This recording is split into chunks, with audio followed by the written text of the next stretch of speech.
Hello and welcome to Cloud Tech 10. I'm Mark and I'm going to tell you the latest news about Microsoft Azure from the past week in 10 minutes or less. Good news for Azure developers as Visual Studio 2017 was released this week. Visual Studio 2017 helps streamline the process of developing applications for Azure. Visual Studio 2017 has a brand new installer. You can select what gets installed by choosing workloads relevant to the work you'll be doing in Visual Studio. Here you can see the Azure development workload. Selecting it will show you what gets installed with the workload, as well as some optional components you can choose. The default installation includes the Azure SDK and tools for working with Azure Resource Manager, Cloud Services, and Service Fabric. There's also a data storage and processing workload, which includes tools for working with Azure Data Lake, Azure SQL Server instances, and Azure Machine Learning. Templates for common Azure-related projects are included. Here you can see Cloud Services, ASP.NET and ASP.NET Core web applications, Azure Web Jobs, mobile apps, Azure Resource Manager groups, and Service Fabric. These templates simplify the process of building, testing, and deploying in the cloud. After you've created a new ASP.NET web application, you'll see this overview page which gives some useful links to help you get up and running with Azure. There's a new design for the Application Insights configuration window which includes pricing information and has improved integration between CodeLens and Application Insights. You can browse and interact with Azure resources via the Cloud Explorer.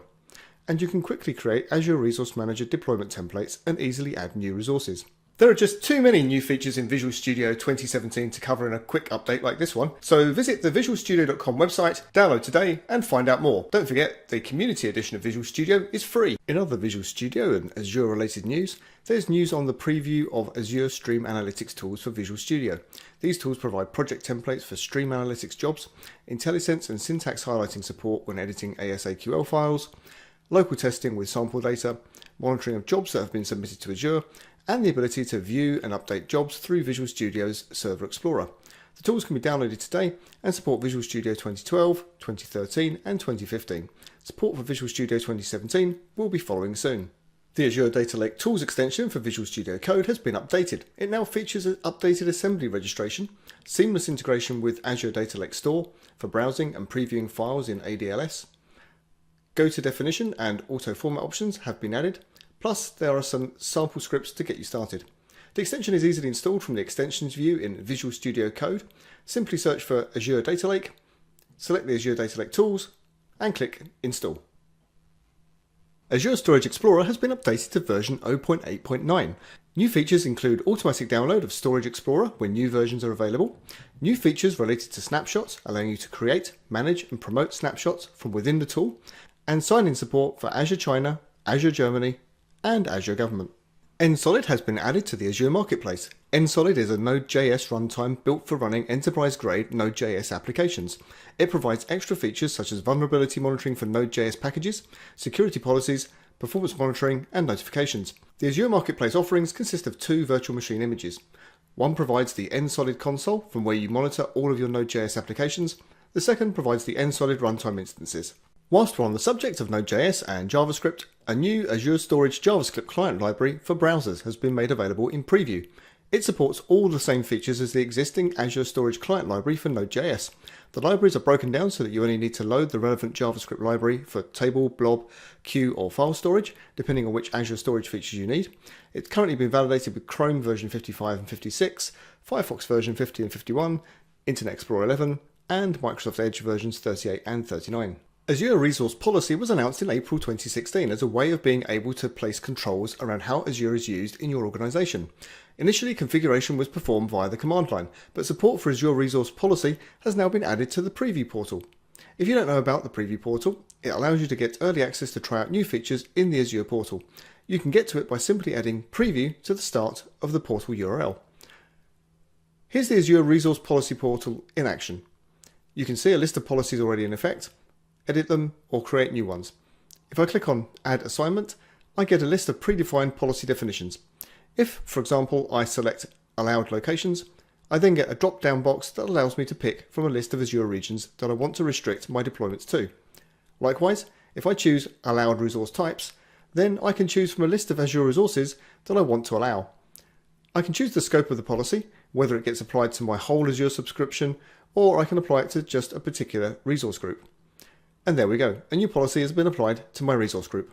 Azure Analysis Services is a proven analytics engine built on SQL Server Analysis Services that provides enterprise-grade data modeling in the cloud. Due to customer demand, a smaller entry-level tier has been added. If you look here in the portal when you create a new instance of Azure Analysis Services, you'll see there's now an S0 option, giving you 40 QBUs and 10 GB of RAM for models. This smaller option provides the same features and capabilities as the rest of the standard tier. Azure Stream Analytics now features improved troubleshooting with the addition of diagnostic logs. If you look in Streaming Analytics under Monitoring, you'll now see a diagnostic logs option.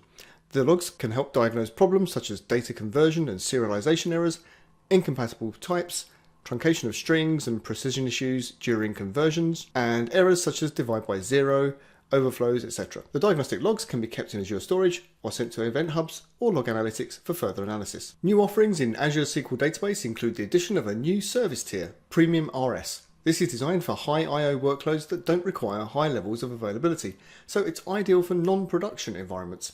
As you can see here, there's a significant cost difference between Premium and Premium RS tiers.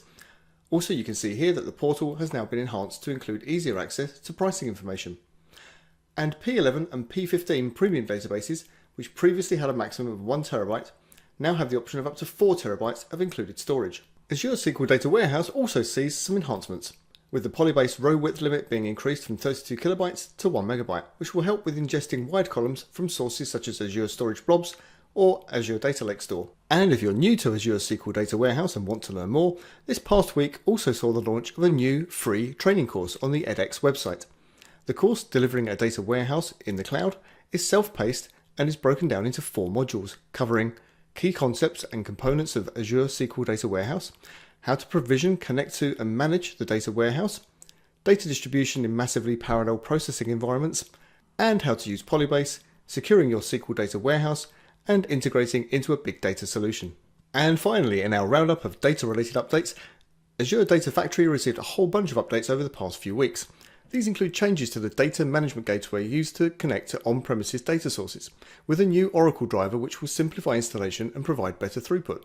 There's now support for using a service principal for authentication. SQL Data Warehouse tables can now be created on the destination automatically using the source table for the schema definition. Zip Deflate has been added as a compression option in addition to the existing gzip, bzip2 and deflate types. There's improved support for JSON arrays. Previously, arrays were either entirely converted to a string or skipped. Now it's possible to parse the array and extract data as required. And when copying data between data sources, it's now possible to specify an explicit region to be used to perform the copy. Finally, Azure Data Factory now supports Azure Resource Manager-based instances of the Azure Machine Learning Web Service. One update in the storage, backup and recovery section this week, Azure Site Recovery has gained support for premium storage for virtual machines running under Hyper-V. Premium storage provides high IOPS, high disk throughput and low latency for read operations, so this option is ideal for replicating enterprise virtual machines that run IO-intensive workloads.